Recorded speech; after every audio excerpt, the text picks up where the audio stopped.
जाने माने पत्रकार हैं अयोध्या के। बहुत शुक्रिया पांडे जी। तो बताइए सर, तवा कितना गर्म हुआ?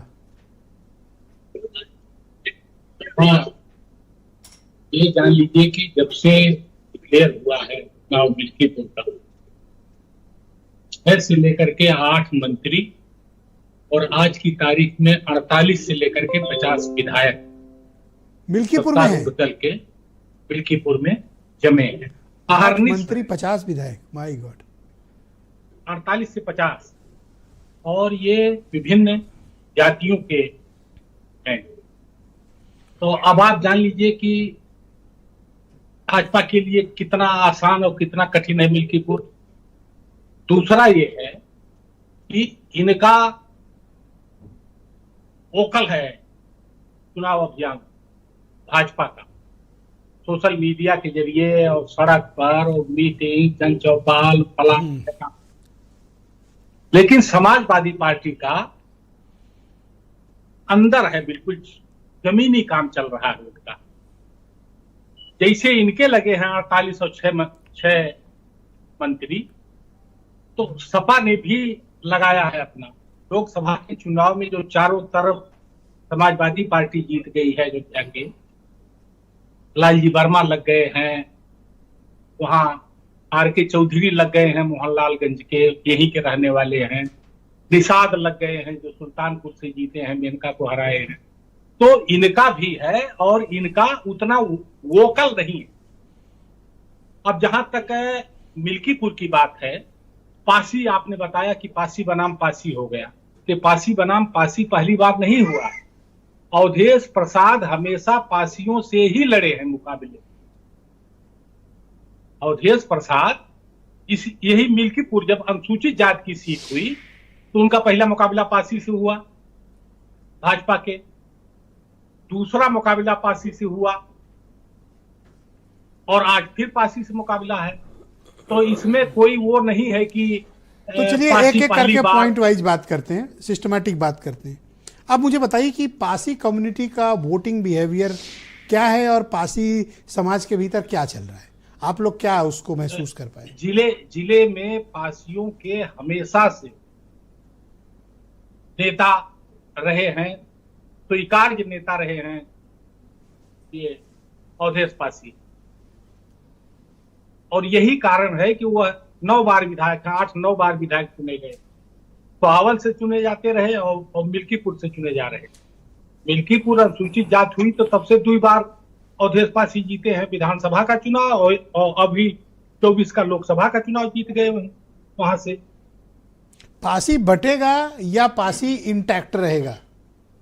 नहीं, कोई जात इंटैक्ट नहीं रहेगी। किसी चुनाव में कोई जात इंटैक्ट नहीं रहती, जो हमारा मानना है।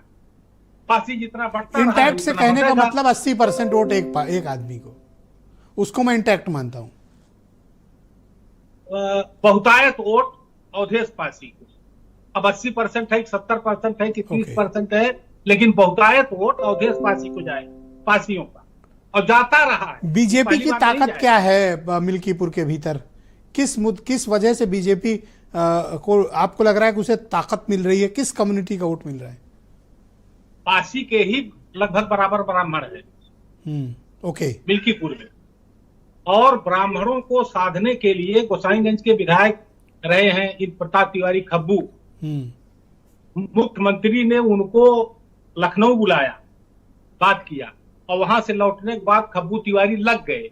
अच्छा, चुनाव में उनको तो मंच पे भी नहीं बुलाया जाता था। इतनी इज्जत मिल रही है आजकल खब्बू तिवारी को। अरे इज्जत की बात सुनिए, और आज जब योगी की सभा थी तो सभा स्थल पर एक सेफ रूम बनता है। हाँ, इन प्रताप तिवारी खब्बू को उस सेफ रूम में अकेले मिले हैं योगी आदित्यनाथ। My God. और वहां उनकी बातचीत हुई है। ओके। और वहां पीठ उनकी थपथपाई गई है इन प्रताप तिवारी खब्बू की। और मित्रसेन यादव का, खब्बू तिवारी तो गोसाईगंज के हैं ना, उनका मिल्कीपुर से क्या ताल्लुक है? अरे सुनिए तो, मित्रसेन यादव के बड़े लड़के अरविंद सेन जो लोकसभा का चुनाव लड़े, आज उनका बयान आया है कि खब्बू तिवारी अयोध्या जिले में ब्राह्मणों के सर्वमान्य नेता हैं, और यह जमीन पर दिख रहा है मिल्कीपुर में भी। तो ये है ब्राह्मणों को साधने के लिए। ओके, सबसे अब सुटेबल दूसरा आ जाइए कि प्रताप तिवारी। ठीक है, दूसरा आ जाइए शेड्यूल्ड कास्ट कम्युनिटी। चूंकि बीएसपी का कोई प्रत्याशी नहीं है और उनके पास भी 30-35 हजार वोट है, बीएसपी के पास मिल्कीपुर में हमेशा से रहा है, ये वोट कहाँ जा रहा है? देखिए, वो जो आजाद समाज पार्टी वाले कैंडिडेट हैं भोला भारती, ये लग रहा था कि बसपा का, उनको भी उम्मीद थी कि बसपा को वोट हमको मिल जाएगा, लेकिन मतदाता बहुत होशियार है। जितना आक्रामक भाजपा लड़ रही है, उतने उधर भी लॉबिंग हो रही है। तो मतदाता अपना वोट बर्बाद नहीं करेगा, और हम तमाम चुनाव में पीछे देखते आ रहे हैं। पांडे जी, मैं देख रहा हूं बर्बाद नहीं, आप लगातार ये सपा को और भाजपा को दोनों को डराए हुए हो। डर फैला नहीं, एक टाइम क्लैरिटी देते हो, दूसरे टाइम डरा भी दे रहे हो दूसरी लाइन में। किसी को तो एक रास्ता दो निकलने का। दोनों बहुत ज्यादा भयभीत हैं।